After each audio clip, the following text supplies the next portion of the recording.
I had to go in front of the studio. And so there are all these white guys in Armani suits. And I had to do all these crazy characters. And one guy, after I was done, said, I don't know whether I should sleep with you or laugh at you. And I thought, here we go. Here we go. Women in comedy. And I've never forgotten it. And it was like, I'll show you. I'll show you. Women can be funny.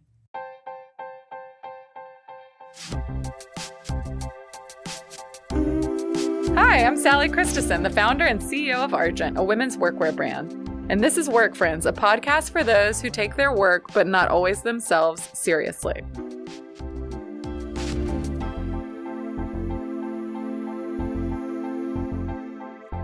Work Friends. I'm so excited to welcome our next guest, Ali Wentworth. Ali's an actress, comedian, producer, and a New York Times bestselling author. She's appeared on iconic television shows, including In Living Color and Seinfeld, and has been a correspondent for The Oprah Winfrey Show and The Tonight Show with Jay Leno. Recently, in 2022, Ali released her latest book, Ali's Well That Ends Well, where she gave her hilarious, honest account of life during the pandemic. In 2023, she produced the documentary Pretty Baby Brooke Shields under her company Bed by 8 Productions, which she runs with her husband, the journalist George Stephanopoulos. Ali has led such an inspiring, multifaceted career, and I can't wait to dive deeper into it all. Now, on Work Friends, Ali Wentworth. We're going to start with an icebreaker because that's what we do here. Mm-hmm. I want to hear about your biggest oh no moment this week. What's gone sideways and how did you handle it? I have so many to choose from. I was just in Nashville for my youngest parents' weekend, and I was one of the parents at dinner that thought somebody should say something. You know, all these parents, we don't know each other and the kids. So I stood up, I always look at my husband George's face and he sees me stand up and click my glass and he gets really white. And he started heckling me, which he never does, nor should he. And so he was heckling me. And I said, would you stop? Stop. And he's like, well, go ahead, honey. What are you going to announce? And I'm like, our very public divorce. And I turned to my daughter. I said, Harper, you're now from a broken home. And then afterwards, Harper was like, Mom, there are kids there that their parents are divorced. And I go, honey, I know that you feel everything. And that's true. I was making a joke. And I think people knew I was joking. But like, she is from that generation where she calls me out on every little thing. Yes. Which I would never open my mouth if my daughters had their way. So, but anyway, that was, one of many, many things that I shouldn't have done, but I can't help it because it's who I am. And at what point was it an oh no, though? The second you stand up and George starts heckling you, or afterwards? Yes, I'll give you another example. When George's father died, there at the funeral reception afterwards, there were people sitting at tables having food, and there was a mic, and they said, if you want to get up and talk about your feelings about losing Father Robert. His father was a priest, and nobody got up during lunch. And I finally said, well, I have no problem getting up. I'll go over and I'll say some nice things and it'll open up for people too. And I saw my youngest at the dessert table, and I get up and I'm walking towards the microphone and I see her run to my husband and go, Mom's got an open mic. She's got an open mic. So that's their biggest fear, me with a microphone. Like right now, Sally. Oh, let it fly.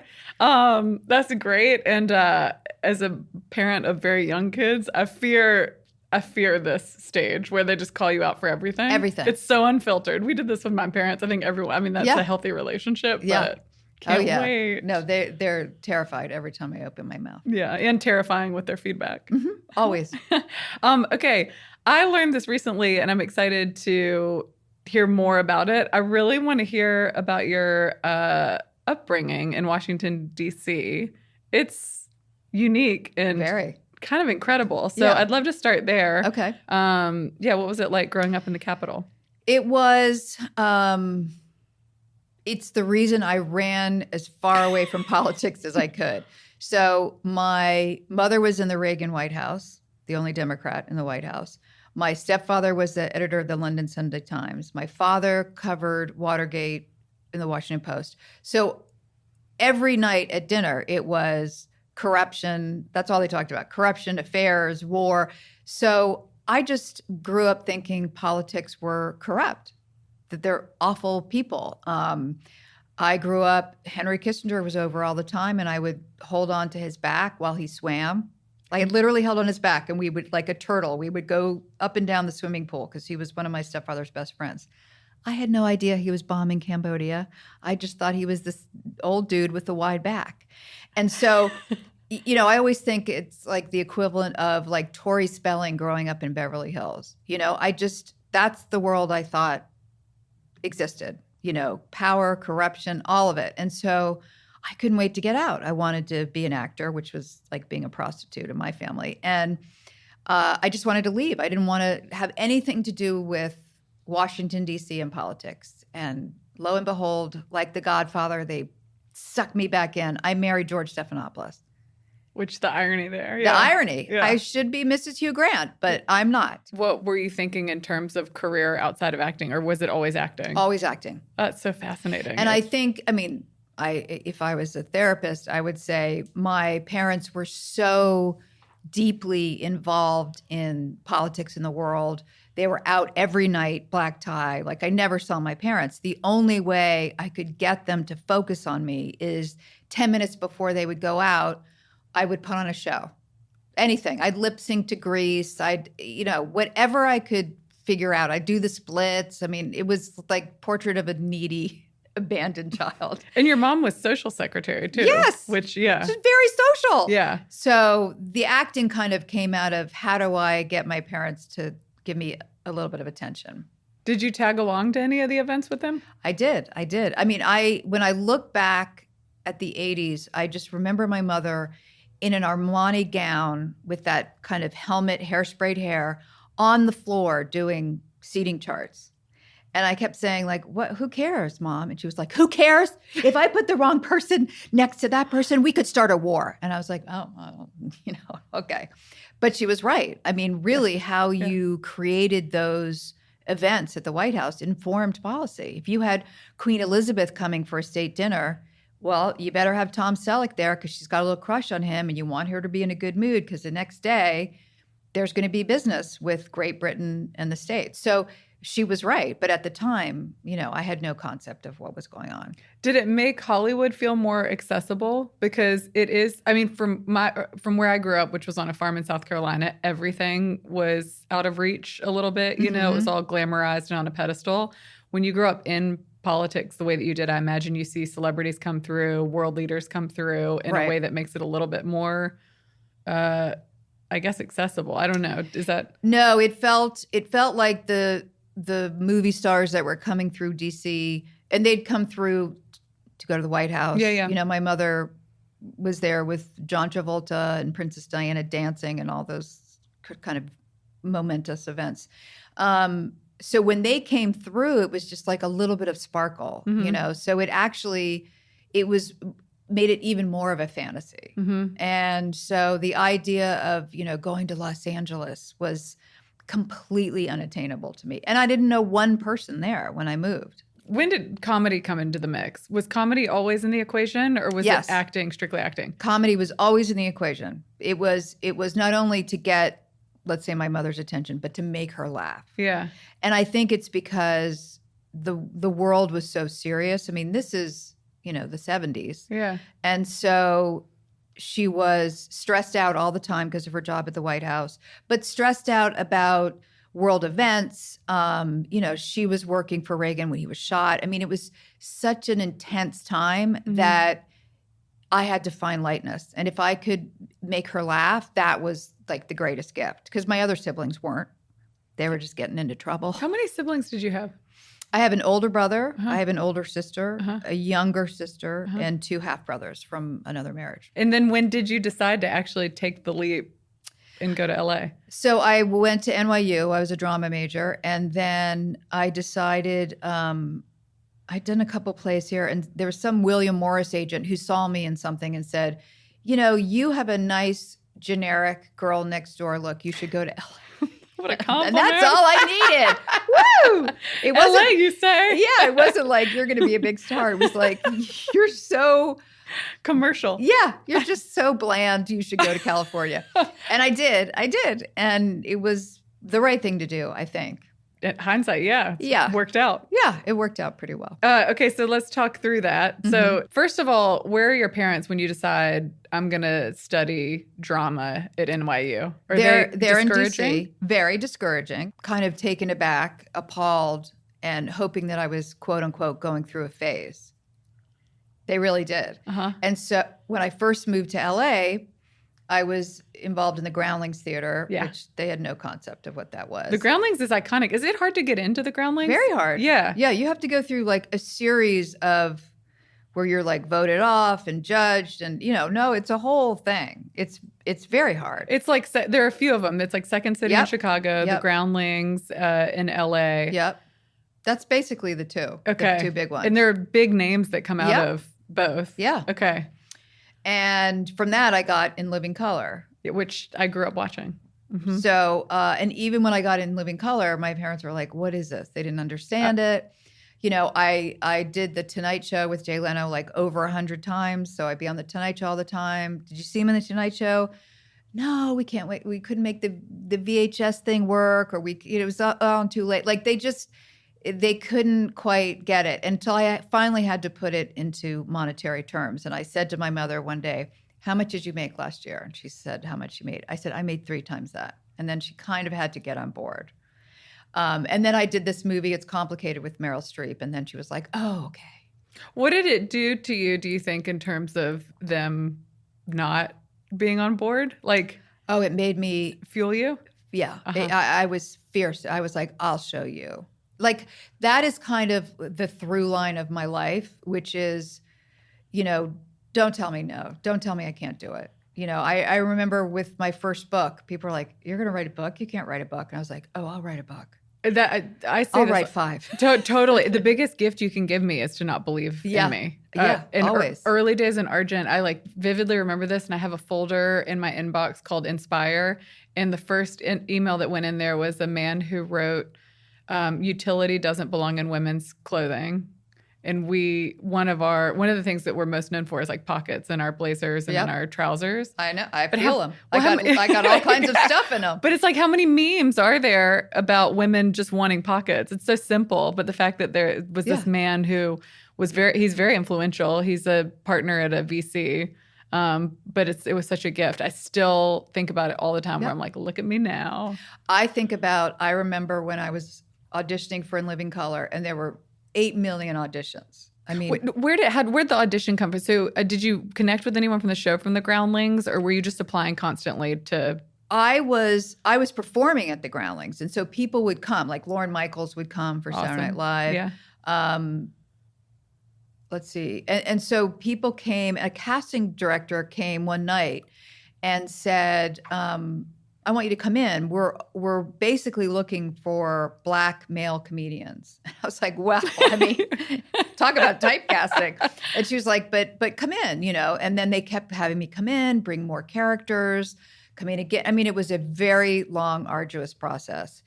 And finally, the last part of it was I had to go in front of the studio. And so there are all these white guys in Armani suits. And I had to do all these crazy characters. And one guy, after I was done, said, I don't know whether I should sleep with you or laugh at you. And I thought, here we go. Here we go, women in comedy. And I've never forgotten it because it made me so angry. Yeah, and it was like, I'll show you. Women can be funny. What was the landscape like at that time? What other comedians are you looking to for inspiration, or who had? Well, somebody that I've always been fascinated by and who is now a friend of mine is Goldie Hawn, because, she, in the 70s, she was doing Laugh-In, she had tattoos and she wore a bikini and, she was kind of this ditzy blonde. Mm-hmm. But that was her way in. And then she pivoted. And when she made Private Benjamin, I mean, she became this unexpected feminist. And she's incredibly smart. And so I sort of love women like that are kind of ahead of the game a little bit. And I see it more and more. I was in the Groundlings with Jennifer Coolidge, who at the time was this kind of very lithe, tall. I mean, she was a model, like beautiful. And, in the entertainment industry, there's a million beautiful girls. And I think Jennifer figured out very early on, I'm going to find a niche. Like I'm not going to go compete against Jennifer Aniston, and and also she was so funny. She was like, I'm going to find a character or a way of being that is going to be unique and people are going to want me. And she did it. Oh, yeah, very successfully. Yeah. Yeah. And so, women, particularly in comedy, you've got to figure out how to be empowered by it, not, have all the sexism thrown at you, which is like part of it.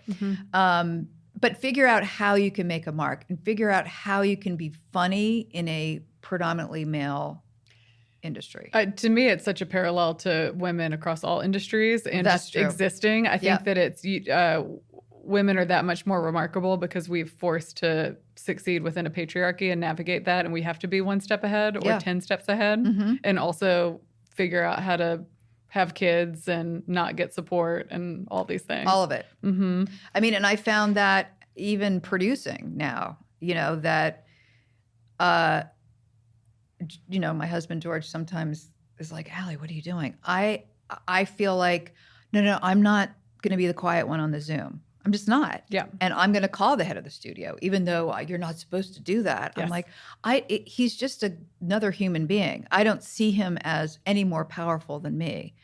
So I have a tendency to overstep bounds, but which you have to, actually, I think. And I say this within reason, but I'm the same way. But I think I've had experience with the younger generation that's coming into the workforce now where there's a little lack of self-awareness around some of these things, but I have been successful because I'm also that person. I think a lot of the women in our community are that person, where we're bold and outspoken and honestly get what we want, or in some regards, failure is success in those moments where I'm like, oh, if I'm working for someone that's going to penalize me for reaching out directly, then I don't want to be here. Like, exactly. I'm good, Exactly. I mean, I actually have to say that my mother in the 80s was the best version of that because she knew how to do it with impeccable manners. But when the Reagans would say, we want Roy Rogers and Dolly Parton, they wanted all their Hollywood country music friends. That's all they wanted at the White House. And my mother would say, what about Itzhak Perlman and some handicapped violinists? Like, she was always pushing, and she knew how to do it in a very gracious way. Yes. And ultimately made them look great because they had, a full roster of different artists that would come to the White House. But I did learn from her, like, there's a way to do it. There's a way to send somebody an orchid and get what you want. Yes. I grew up in the South. I know that very well. Yep. I feel like stories of going to LA and trying to break into Hollywood are filled with rejection. Do you feel like you experienced a ton of rejection, or was it? I do. I feel like yes, for sure. Can we talk through that? Yes. So there was a lot of rejection. There's certainly a lot of rejection at the beginning because you're starting out and I think that I lost a lot of roles because I was actually not ready. So I had opportunities when I would screen test for things, for movies when I was young, and I had the script. I didn't memorize the script. Like, later on I realized from my other actor friends, like, oh, no, if you're screen testing, like, you're off book. And I was like, oh, I brought the script because I thought if I look like I'm just reading it for the first time and I'm that good. I had weird ways of protecting myself, but ultimately I think stopped me from getting roles. And then there's two things that come to mind that were difficult pills to swallow. And one was I went to the network against Lisa Kudrow for Friends. And who was in your class at the Groundlings, I think. Is that what you told me? Yeah, she was. Yeah. And so the idea that it was just like us, Lisa and I, sitting outside of this office to go in as they decided which one of us would be Phoebe. Now, I think they wanted her all along because she was so funny in Mad About. Like, I think they wanted Lisa, but they had to have a backup in case the studio was like, no, we don't like her. But, it's one of those sliding door moments where my life could have been very, very different. Although George says to me, well, we wouldn't be married. And I was like, how do you know that? And he goes, it's just, we wouldn't have been married. I go, no, I would have been married to Brad Pitt. Fate, George. Come on. Yeah. Come on. Yeah. And then, if I were to tell you, not a regret, but after I did In Living Color, Lorne Michaels flew me to New York and said, what is it going to take for you to do Saturday Night Live? And I said, I just did 3 years of sketch comedy. I don't want to do any more sketch comedy. And I turned that down, and I did a bunch of failed pilots. But that is one of the things I look back and I go, how would that have changed my life? I'll never know. But I watched friends like Molly Shannon go on and do movies and all kinds of things. And so you never know. You've had a pretty awesome resume, though. I have, and I have no regrets about like personal choices. When I married George, we moved to DC because he had a Sunday show, and I never like regretted having babies and being there. I never wanted to, my agents would call me from LA and say, oh, they're interested in you for the mom and Modern Family. And I was like, no, I'm not going to live in LA while my husband lives in DC and I have baby. That was never an issue. Yeah. But I've known people in the entertainment industry that really like that wasn't like the family stuff wasn't as important. And I think things suffered for it. For sure. And you were in a position of power too, I would argue. You had what you wanted, you had your kids, you had security. I did. I did. And I will say that when I was pregnant with my first baby, I was offered a big talk show on CBS, like a big, loud, all over the country. So I knew after I had a baby and I had 6 months that I was going into a job, which made it easier. Yeah. It failed. So it humbled me immediately. Yes. I got pregnant with my second baby. But the overall thing was I never, ever regretted not spending all my time with my kids, and still don't. I mean, they're now like, you've got to stop. Like, we've got to go live our life. What are the highlights? We talked a little bit about rejection, but what are the career highlights that you have? Most iconic roles or memories or moments? I think, and this is how it sort of resembles any business, which is when I really tested myself, put myself out there, believed in myself. I know that sounds very cliche, but when I walked into a room with power and got the job, those were the greatest moments. When I auditioned for In Living Color and I did a bunch of characters and I just knew I nailed it. I was like, find someone funnier than me, and then got the job. It was like the greatest. When I got In Living Color, my manager like basically lived in a van. You know what I mean? Like I had nothing. Yes, yeah. And that night, of getting that phone call, which at the time was not on a cell phone, was like a rotary call that said, you got the job. I mean, there's no greater feeling in the world. And there are other moments of being on set with Meryl Streep and exchanging banana bread recipes and just going, wow, here I am just hanging out with Meryl Streep. But in the bigger picture, it's about really putting myself out there. And I try to explain that to like younger generations who have very different mindsets about everything. But the challenge is everything, the challenge of it. Oh, you put it so much nicer than I do. I'm like, grow up. No, but the challenge is like, it's the challenge, and then the getting is all of it. 100%. I mean? And the challenge absolutely. in not getting makes you smarter anyway. Yes. So if you don't put yourself out there, then, and I used to think to myself all the time, I'd be coming back, let's say from LaGuardia Airport, and I'd see those cemeteries that are all black from soot. And I'd say, well, someday I'm going to be in there. But won't I be happy at my deathbed if I really pushed myself in all the ways? And that is not a socioeconomic thing. That could be, I'm in a tiny little town in Tennessee, but I decide, you know what? I'm going to make those lemon bars and I'm going to sell them for $1 each and people are going to love them. And, whatever version of that is. I'm so unhappy with what's going on politically that I'm going to activate myself. Mm-hmm. I don't care if I'm the only person marching down Pennsylvania Avenue with one sign. I'm going to be that person. That, to me, is what life's all about. I married George I'd known him for 2 months. You know what I mean? Like I rolled the dice.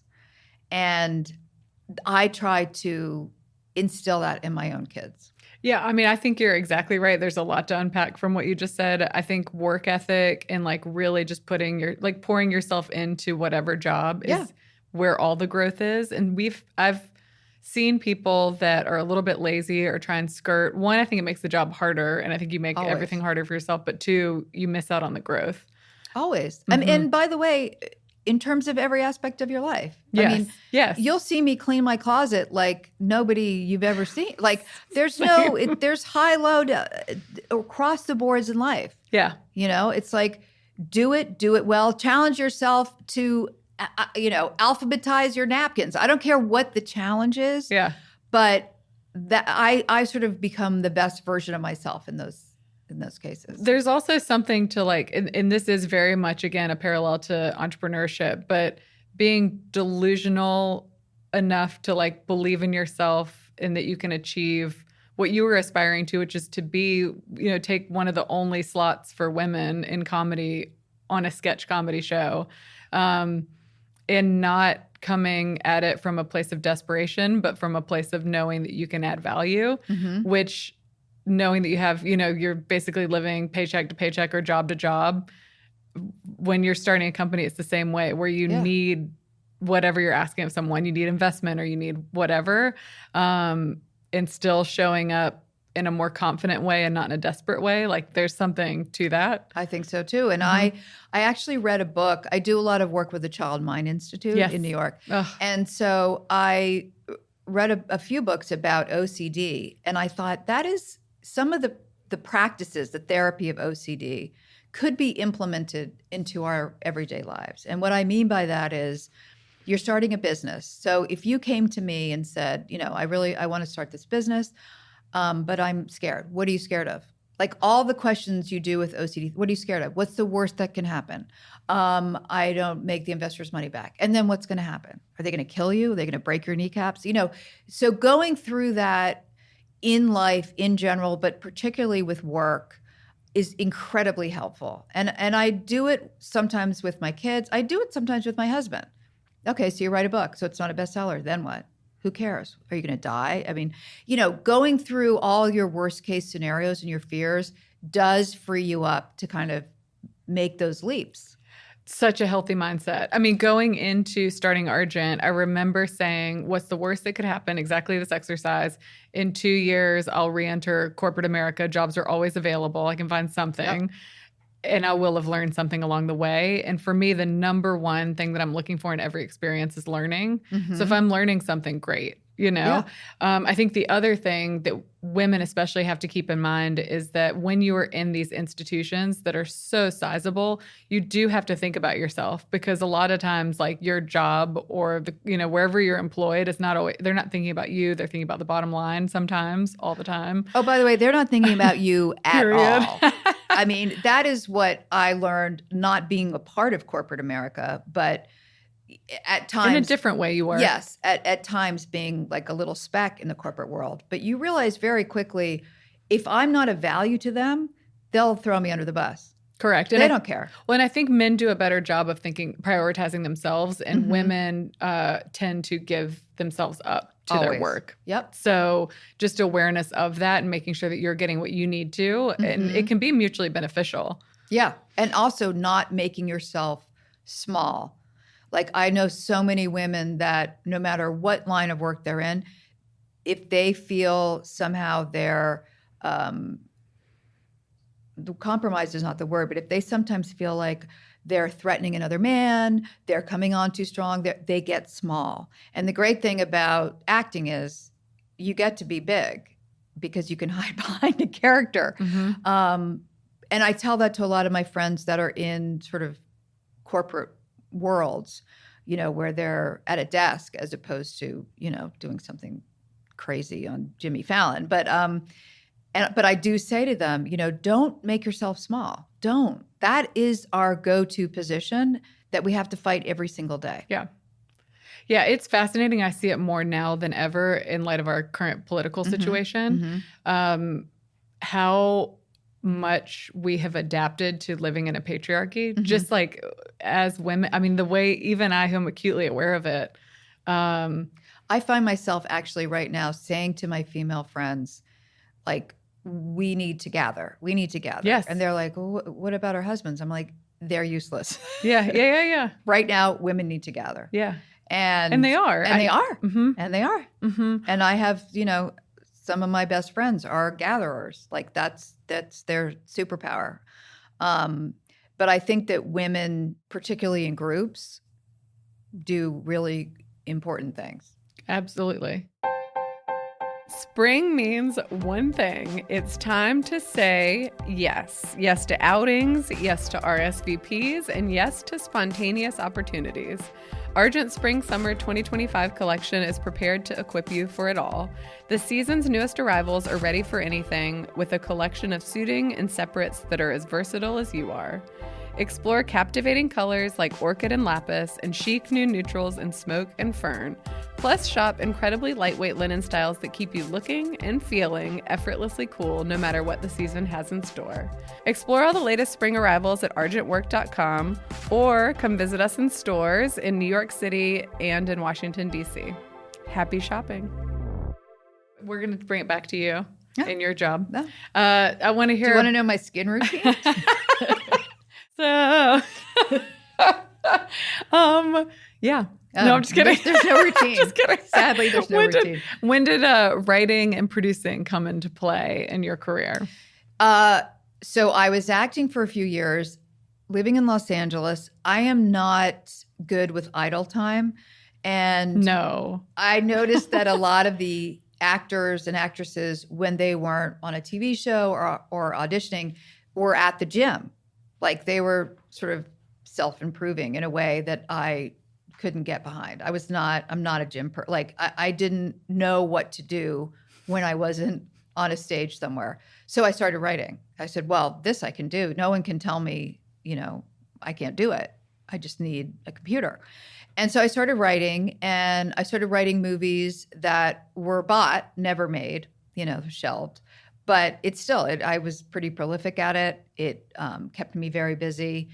And I was even writing a movie when I went into labor with our eldest child. And I finished it right after I gave birth. I was like, I got one more scene. So I love writing. I really do. Can I ask an ignorant question? Yeah. When you sell a show or sell a movie, if it's not made, do you lose out financially? Or once it sells, are you good and that's it for you? So they pay you in different increments. Okay. So you'll make a deal, let's say, to write a movie script. They'll give you some money up front. They'll give you some money after you hand in the first draft. They'll give you some money after you've taken all their notes. Mm-hmm. Then you get more money if they make it for, say, principal photography. Mm-hmm. Like it goes like that. Okay. So, I made the upfront money of writing the script. They never made it. I could have made more money, but that's okay. I was on to writing the next script. So it satisfied, financially it was very helpful. It also satisfied the idle time thing. I don't know what else I could have started a cookie business. There's lots of other things I could do, but this helped me certainly with creativity. It's sort of a joke in our home that when I'm not satisfied creatively, if I'm not like producing or acting or writing, I bake like a crazy person. And I bake so much that I'm walking around our building just giving boxes of cookies, because I don't know what else to do. And it always makes George nervous when it's just the two of us and I have like a cheesecake and a chocolate cake for dessert and he doesn't eat sweets. So that's usually a sign that I gotta write or do something because I'm itchy creatively. It's fascinating. I have observed this working in a creative industry now is that every creative director that we've had needs that creative outlet. Mm-hmm. So yes, they can do their job, they can design clothing for Argent, but they need more. Like there are things that keep them stimulated, and generally it's like bouncing from thing to thing to keep them at their most creative. That's how I am. Mm-hmm. Right now, my latest thing is I'm hand painting thank you notes to people, but meticulous, like flower, like beautiful hand painted thank you notes. Because it's the entertainment industry right now is just hobbling along. It's not good. So I have time, and I'm not going to the gym. So I'm baking and painting and writing, and, I have to. This is the energy, I feel like, of our woman too. Has Yes. her hands in a little bit of everything. Yeah. Like, I would start a business right now, happily. That's how much energy I have. Like, yeah. I think about, I talk to other friends of mine about business stuff, and I'm like, great, I've never started a business. Let's go. Be careful what you sign up I know, for. let me tell you that much. But here's the thing, even if I fail, what a great try. That nugget is the best, though. That really is the biggest thing that I'm like, it just doesn't matter. Yeah. That my brother told me this when I started. So I graduated from college in 2007 and was looking for jobs as we were like approaching the housing crisis, and ended up going into banking, which was kind of perfect because I got a front row seat to learning, and a lot of learning. But he said, because I was so anxious and like itchy to get a job, I'm very similar to you. I just have a lot of energy and I need somewhere to put it. I'm happy to be at a gym, but I need more places than just a gym. But he said, like, the jobs aren't going anywhere. There will always be jobs. Like, you don't need to stress out about finding a job within, putting the pressure of finding it within the next 2 weeks. Give yourself some breathing room. And, a lot of times we do that to ourselves. These are things that are within our control in some capacity. Like, I don't need to be stressed about something that's going to happen, Right. Which right now we could all be incredibly stressed out. When Bill Gates says in 10 years, AI is going to do most of the jobs that human beings do, but then we can't live in fear, Yeah. So, there's times where, like, I've always decorated all the houses we've lived in. And George will say, God, you should design textiles or something. And I'm like, maybe I will. That's sort of how I feel. Oh, well, this is a nice segue into your book writing. Because, we talked about writing for shows, writing movies. You did have a Nightcap you created, wrote, and starred in. Yep, and Head Case, where I played a therapist. Yeah. Yeah. And those are perfect examples of, it's sort of the entertainment industry equivalent of starting a business. I was like, I'm going to create my own show. And my agents were like, oh, no one's going to buy your show, And I was like, we'll see. We'll just see. And I sold both of them, and I had the best time. I was in charge of everything. Like, I was the star of it. I wrote it. I didn't direct it, but I was certainly all up in his business to the point where he was like, oh God, Allie's coming over to look at the monitor. But I loved controlling the whole thing. As a creative person, to control the whole thing is like, you hardly ever get to do it, but when you do, it's the greatest thing ever.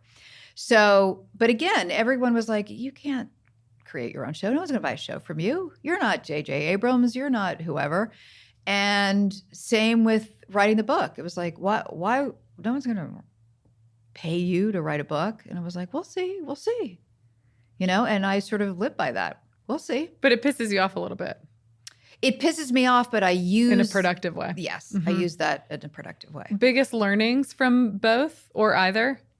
Like, were there surprises? I am surprised by how much I give over to other people in terms of, well, they know more than me how to market a book. They know more than me how to do this. They know. And then the older I get, they go, oh, they don't know anything. They don't know. I'll do it. I'll figure it out. I'll market my book. These people are saying no to, a show I'm pitching. They're wrong. They don't know what they're talking about. I'm not telling people who are listening to do this, but I have a few times pitched a show that executives are like, no, that's not in our mandate. And then I find myself at a dinner with somebody higher up, and I find myself having a drink next to them, and I find myself saying, wouldn't it be great for your network to do this kind of thing? And they go, oh, that's great. That's actually really great. And then I go back to the executives and I go, well, actually, I was talking to your boss, and they think it'd be, this actually could backfire big time. But the couple times I've done that, it's actually been beneficial. That's just knowing politics, too. That's a good way to play it. Yes. But yes, it can backfire. But Yes, you risk a lot by doing it. Yeah. But I also, so my number one thing is I don't give your power away. Don't assume that everybody knows better than you, more than you, because it's not true. I also have learned to trust my gut. And I used to, and this is sort of a sub to what I just said, I would not trust my gut. I think, oh, this feels weird. This partnership doesn't feel right. This person feels unsafe. But I wouldn't trust my gut. And now I do. Now I completely trust my instincts. And it's funny because I was talking to a friend of mine this morning, and we were talking about how sort of people are faring in the world right now. No matter what your politics are, the world seems unstable. Yeah. And she said, and I'd say this to my husband, and he says, I'm being hysterical. And I go, trust your gut. What do your instincts say? Because women have much stronger instincts than men. They just do. And in certain situations, like when raccoons had snuck into our kitchen, my instincts were, I know what to do in this situation. And George was go back to sleep. And I was like, no, I'm getting a baseball bat. I'm also going upstairs to get the baby because I once read that raccoons smother baby. Like my instincts were protect the children, get out of the house. Like they're just there. They're naturally there. And I don't think women trust them enough. Yes. It takes some experience, I think. So this is like very founder energy. And a lot of what you've done is like micro founding things, you know? But when I started, and so I've been building now for 10 years, and people always ask about the failures. And I had more failures early days because I was so quick to give up my power, because it is so isolating and lonely to build something from nothing. And you're looking for people that are experts. So you're tapping agencies or seasoned whoever, insert discipline here, that you'd say, well, they know and I don't know because my background's in business and tech and, finance. What do I know about apparel or what have you? It would be about models. It would be about casting. It would be about extended sizing. It would be about diversity, about everything. And I would always be more deferential early days. And fast forward to now, I absolutely follow my gut. I would say that our team is generally right. We've grown, though, the team as well. So you're more insulated and protected because you have confidence that comes from being able to source from 20 people, 25 people that know the business really well. But early days, founders often make the mistake of giving up their power, and that comes at a huge cost in multiple ways. So I think that's like the absolute best advice. But I think that goes for everything. It goes for business. I think it goes for marriage. I met somebody who was like top of his game professionally, a Rhodes Scholar. And at the beginning, I was like, well, he knows more than I do. He's better. And then I realized, not really. Women do this. I remember starting grad school and being like, everyone in the room is smarter than me. They weren't. Yeah. Yeah. I mean, and now I say to George all the time, you're book smarter. You've read more books than me. But in any crisis, I would much rather be with me than you.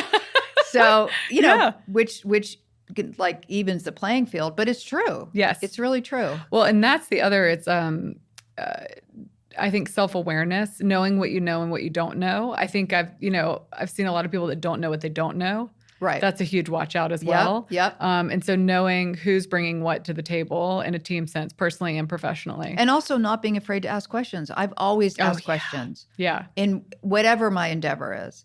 And I'm not afraid to. And I was, recently just seated next to this historian, and I just tell me about this, and why is this like what's happening in Hungary, and what do you think? And because wisdom comes in all shapes and forms, and you're not going to learn anything if you don't ask any questions. Yeah. Again, I think it comes with age too. I wish I'd done it sooner, but maybe I'm wrong. Yeah, I think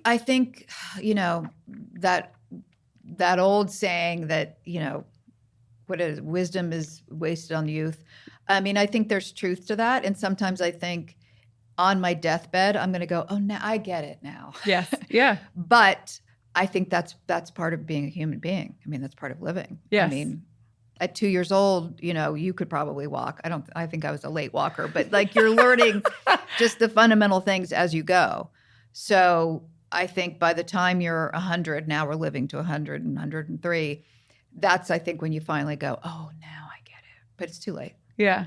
What is the saying? Is that the saying? It's youth is wasted on the young or something. It's something like that. Yes, but I like to say wisdom. I like to say that. Yeah. Because I think sometimes, even when they're given, even if they're looking at a meme or something on TikTok, it's not resonating. All those inspirational quotes, they don't get it. Yeah. And define they. Those kids. My children. At someone, I worked at Cisco, and this feedback that I got from my manager, which I so valued and was really grateful for, was basically that I wasn't speaking up enough and that I wasn't saying what my instincts were, because he was like, you have a tendency to be really right. That's just how I work still. If you want a problem to be pointed out in whatever strategy you have, that's my skill. Mm-hmm. And he said that you're not speaking up soon enough. So like you're seeing things, but in like a group environment, maybe I think it was confidence. You step into this, like the best of the best, Gartner top 10 supply chain, right. Year one for me. So I was probably more quiet. And with time, you build up the confidence to be more vocal. But I did appreciate someone. Yeah. But by the way, with everything, mm-hmm. I mean, when I was younger, I was quieter, let's say, at a dinner. Mm-hmm. And now I remember being at a dinner party, Barbara Walters' dinner party. Ugh. And, it's incredibly intimidating. There are all these incredibly smart people sitting around this one round table. She turned to my husband and this guy, Richard Holbrook, this brilliant man. Mm-hmm. And she said, okay, the war in the Middle East, go discuss. And it was one of those things where the rest of us had to be very quiet because the two smart men at the table were going to talk about Middle East politics. Mm-hmm. And because it was a quote unquote current event. And finally there was like a long pause. And I said, hello, Julia Roberts got married today.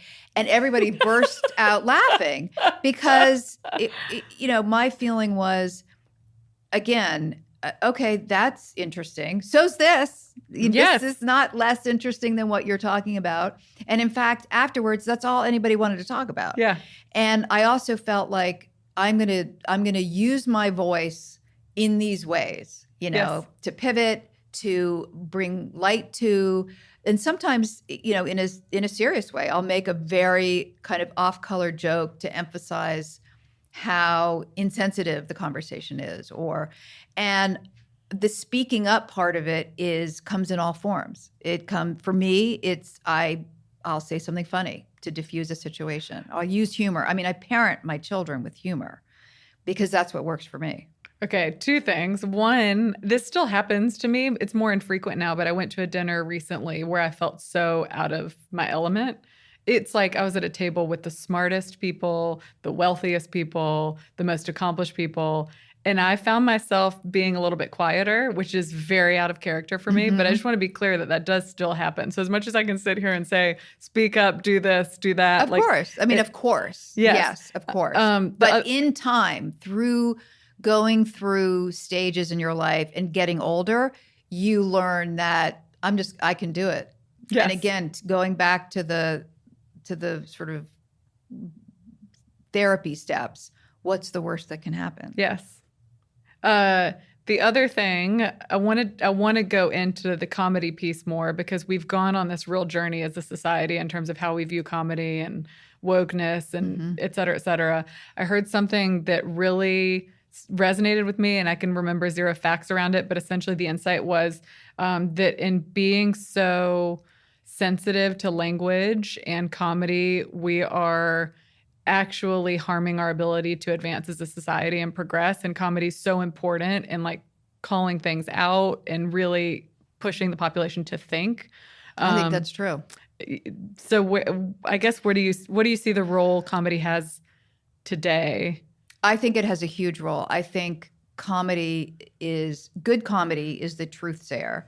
I'm not a stand-up comedian, but I believe that the Lenny Bruces, that, George Carlin, what they said was true. And I believe with comedy that you can kind of penetrate or find different points of connection in society with it. So if you're watching two different things, let's say on your phone, on Instagram, and you watch a little video of somebody saying like, and another thing, like our world, we shouldn't have to blah, blah, blah, blah, like being very didactic. And then you watch somebody making the same point, but you're laughing. It's, again, a different way of connection. And sometimes it resonates even more. Yeah. So, and you think about the history of political cartoons and how they can change. I mean, I was just flipping through the New Yorker the other day, and some of the cartoons were so smart and they resonated so strongly about the period we're in right now.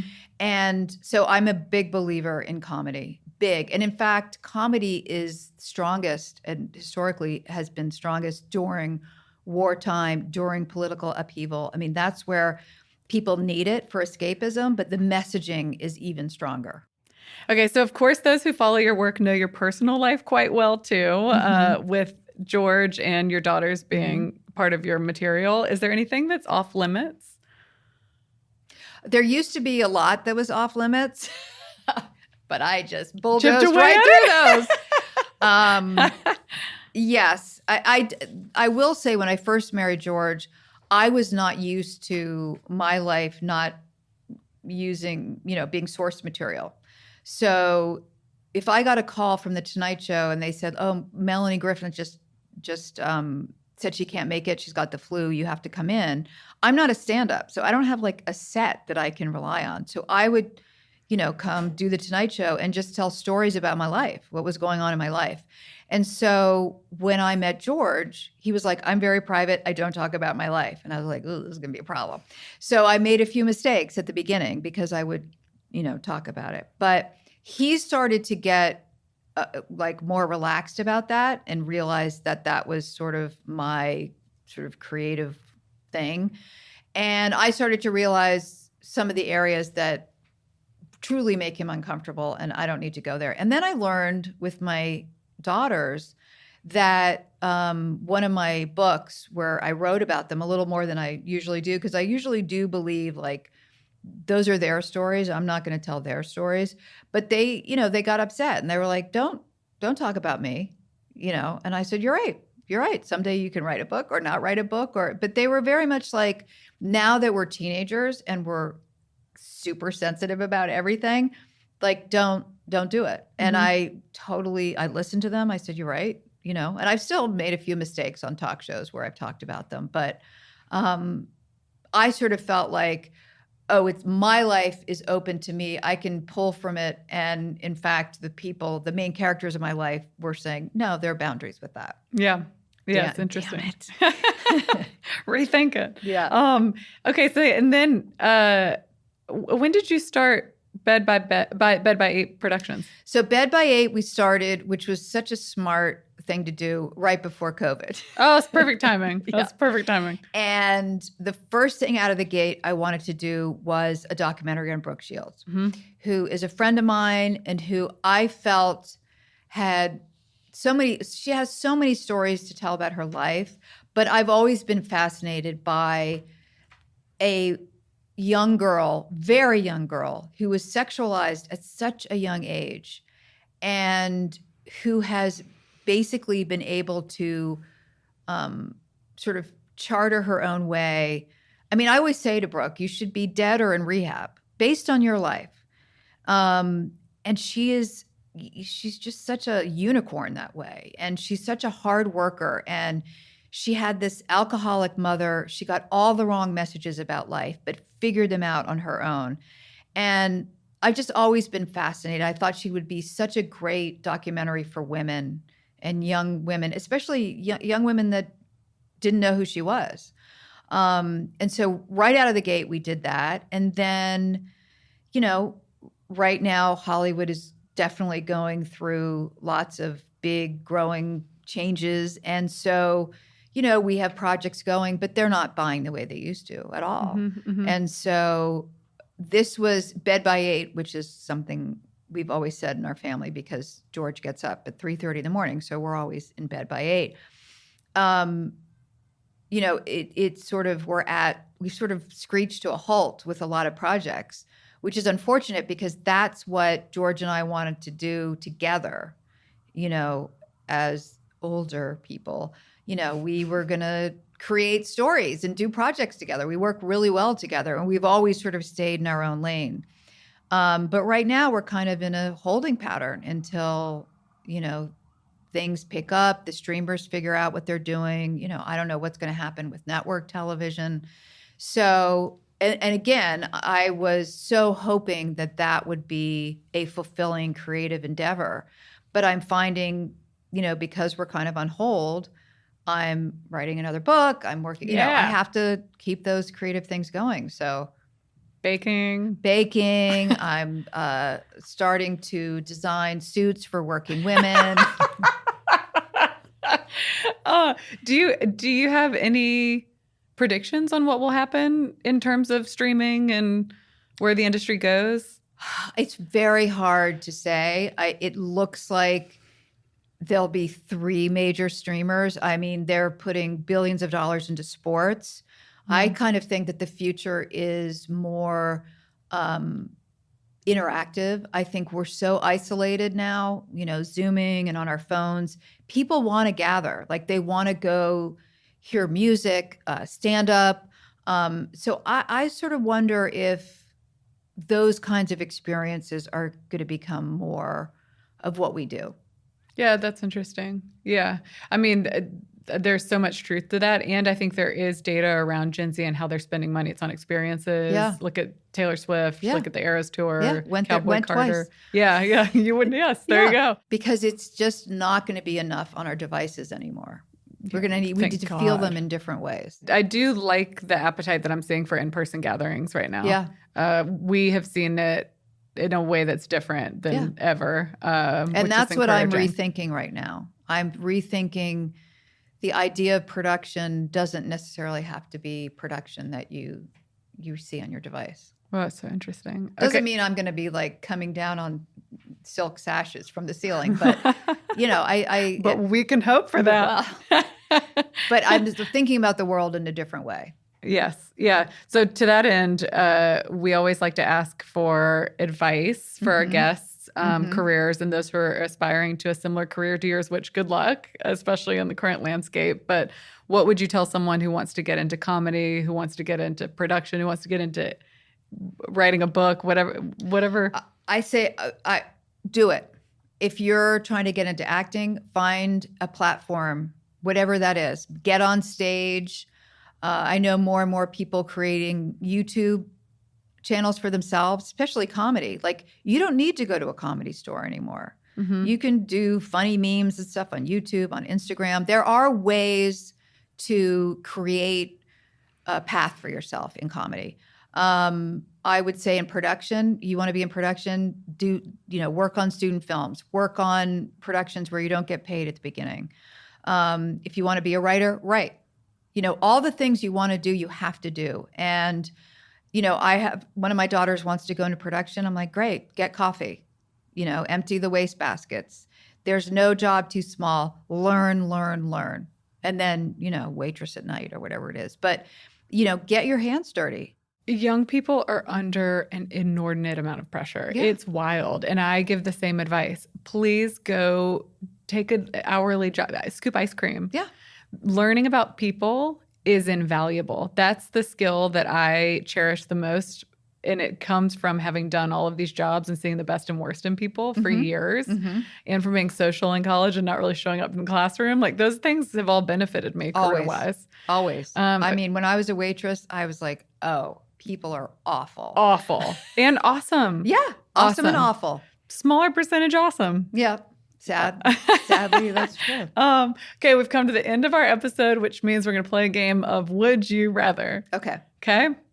Have you seen the questions? I hope no. not. Oh, great. Okay. No, I don't like to ever see questions for anything. So, would you rather power through writer's block or step away from the page? Step away from the page.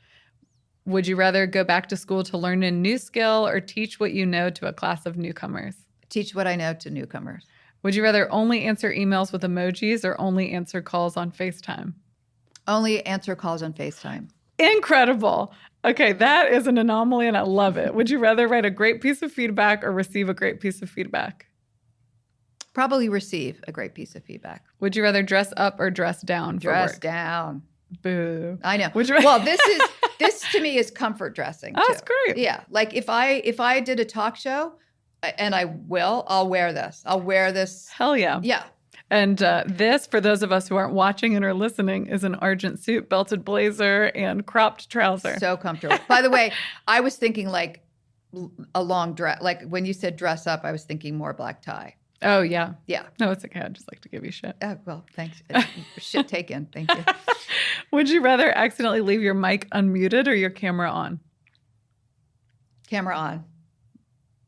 Okay, yeah, same. Yeah, I've gotten in way too much trouble with the microphone unmuted. Would you rather start a career in entertainment in the 90s or present day?